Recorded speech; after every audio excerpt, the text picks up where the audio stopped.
Anugerah dan damai sejahtera yang dari Allah Bapa itulah kiranya yang menyertai hati Bapak Ibu dan saudara-saudara sekalian di dalam Yesus Kristus Tuhan kita. Amin.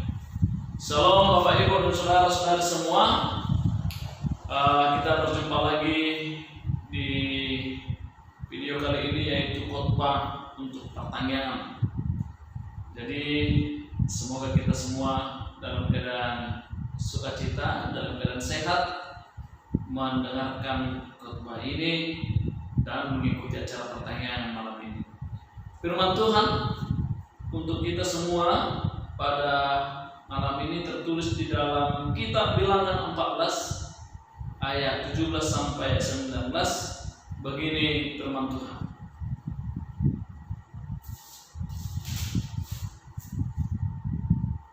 Jadi sekarang biarlah kiranya kekuatan Tuhan itu nyata, kebesarannya seperti yang kau firmankan.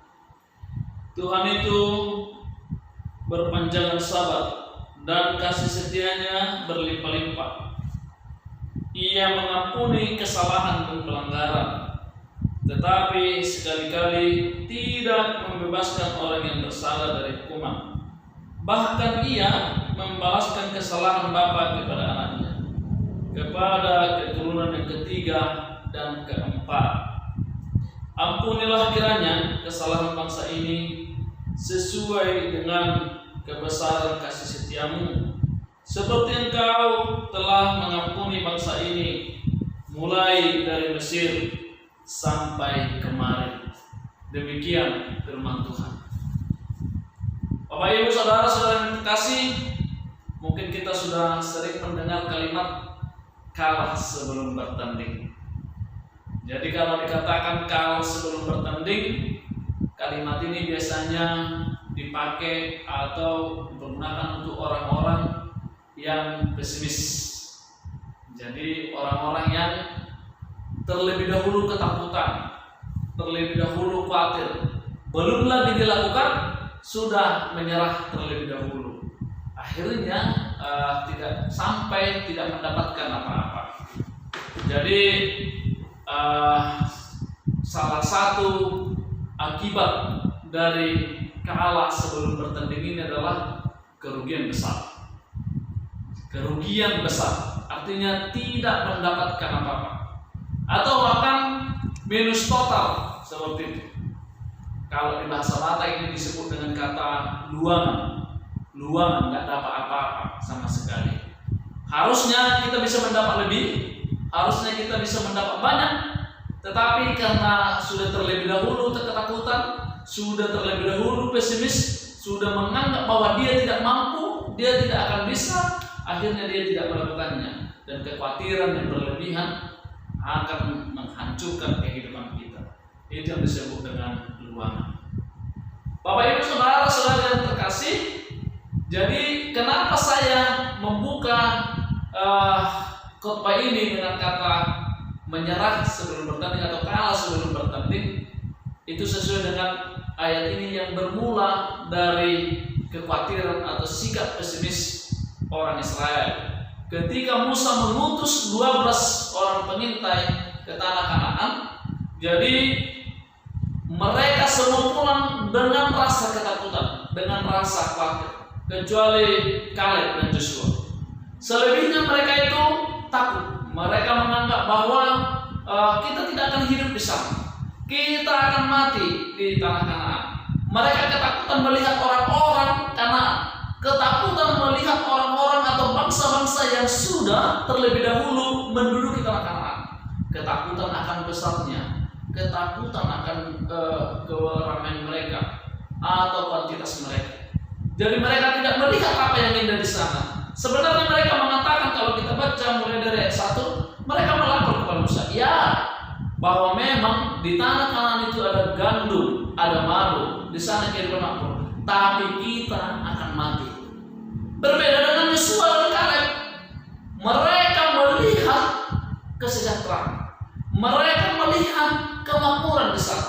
Di sana ada madu, di sana ada gandum. Hingga mereka berkata, kita akan hidup makmur di sana, kita akan hidup sejahtera di sana. Dan Yosua mengatakan, jika Tuhan mengizinkan, maka kita akan hidup makmur di sana. Itu yang harus kita pegang. Jika Tuhan mengizinkan, itu kata Yosua. Tetapi Bapak Ibu saudara-saudari yang terkasih, justru pengintai-pengintai itu sudah lebih dahulu mendoktrin, sama mentalnya dengan bangsa-bangsa Israel di sana, bahwa mereka terlebih dahulu ketakutan, hingga semua merasa cemas, semua merasa khawatir, dan akhirnya bersungut-sungut kepada Musa.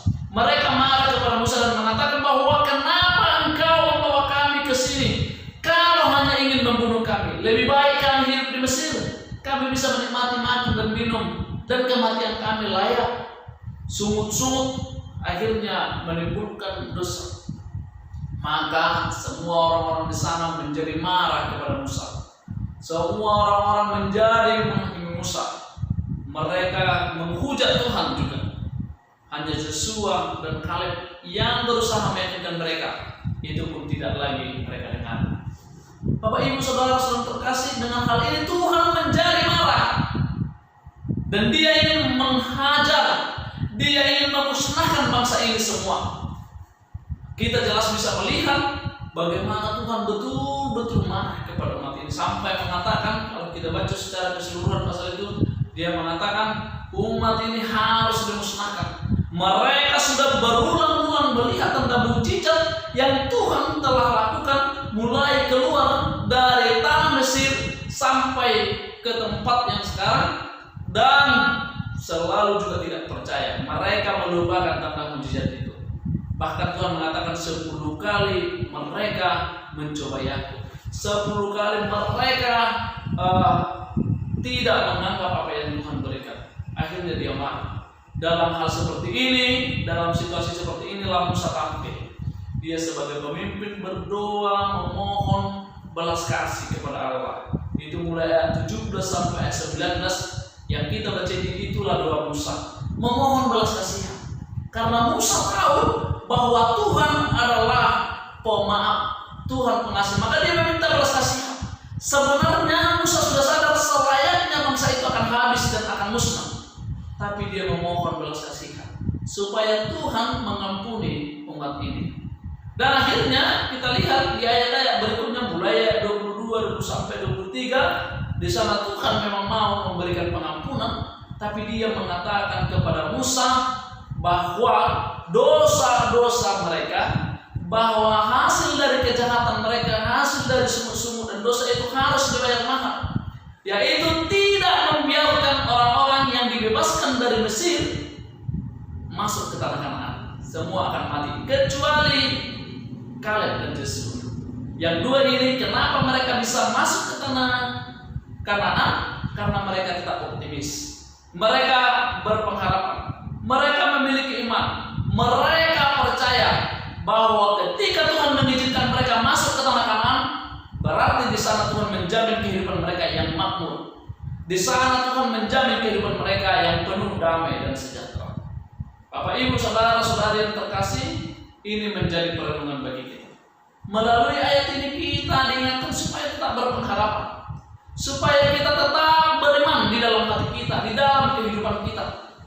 Dan kita yakini bahwa ketika Tuhan mengizinkan kita melalui tahap demi tahap, situasi demi situasi, di sana Tuhan menjamin hidup kita. Bapak Ibu, kita juga harus menyadari di hari saat ini, di zaman ini masih banyak orang-orang yang selalu hidup dalam sifat yang pesimis, tidak percaya diri, kekhawatiran yang terutama menghantui kehidupannya. Akhirnya sifat ini turun-temurun kepada anak, sehingga banyak orang tidak merasa nyaman melakukan sesuatu. Tetapi yang perlu adalah bagaimana kita memberikan semangat, bagaimana kita menerapkan rasa keyakinan, rasa pengharapan, percaya diri kepada anak-anak, supaya tetap yakin bahwa Tuhan akan membawa kita, bahwa Tuhan akan menjamin kehidupan kita ketika kita diberikan kesempatan memasuki suatu waktu, memasuki suatu kondisi, suatu tahap. Di sini juga Bapak Ibu saudara-saudara terkasih, terutama ketika kita menghadapi situasi-situasi sulit saat ini di masa-masa virus corona ini, kita harus lebih berpengharapan lagi. Lihat yang baiknya, jangan lihat susahnya. Banyak orang meninggal karena kecemasan terhadap corona ini, karena kekhawatiran yang berlebihan. Akhirnya imun tubuh menjadi kurang. Yang benar adalah bagaimana kita melihat sisi baiknya. Misalkan sisi baiknya, ternyata semua manusia ini bisa sama, tidak memandang status corona bisa masuk kepada siapapun. Yang kedua, lihat juga harapan-harapan yang akan datang. Akan begitu indah ketika kita bisa melalui masa-masa ini. Ketika nanti sudah bisa lagi berkumpul, ketika corona sudah selesai, ingat kita akan bahagia lagi. Kita bersenda gurau lagi, kita bisa bersama dengan anak lagi, atau kita bisa berpesta, berjoget-joget sama lagi dengan lagu Marulopolo Tembiki sama-sama di sebuah bulan Manotori. Artinya Bapak Ibu, lihat apa yang akan membuat kita indah, apa yang akan kita capai. Semangatnya, harapannya harus tetap hidup semua. Maka dengan ini kita diajak semua melalui firman ini supaya betul-betul menyadari diri. Mari minta pengampunan. Tentu kita banyak mengalami persoalan-persoalan, kegagalan-kegagalan atau dosa-dosa. Sama seperti Musa, mari minta pengampunan kepada Tuhan.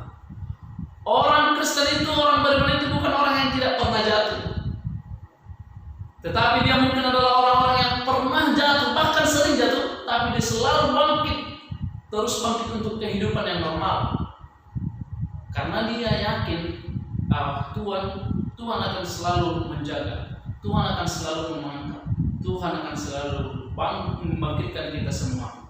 Maka dengan ini juga akan menjadi pegangan di kita, akan selalu diingatkan bagi kita supaya setiap orang Kristen penuh keyakinan, penuh pengharapan, penuh kepercayaan, karena Tuhan akan melindungi. Ketika Tuhan mengizinkan kita sampai hari ini, ketika Tuhan mengizinkan kita ke musim yang akan datang, di sana Tuhan bersama dengan kita. Maka hindari kalah sebelum bertanding, itu tidak perlu.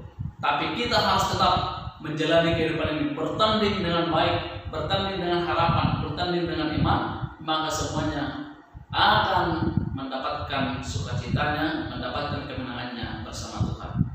Tuhan memberkati kita semua. Amin. Kita berdoa. Terima kasih Tuhan, Engkau memberkati kami saat ini bisa dalam keadaan sehat, dalam keadaan sukacita. Itu semua karena berkat-berkat Tuhan. Melalui doa ini kami membawa semua jemaat-jemaat Tuhan dimanapun mereka berada. Biarlah Engkau yang memberkati, Engkau yang melindungi mereka semua. Yang sakit Tuhan sembuhkan mereka dan kuatkan. Dan orang-orang yang berduka cita Tuhan hibur mereka. Orang-orang yang bekerja, orang-orang yang berusaha, tetap Tuhan berikan kekuatan, semangat, hikmat dan kebijaksanaan daripada Tuhan.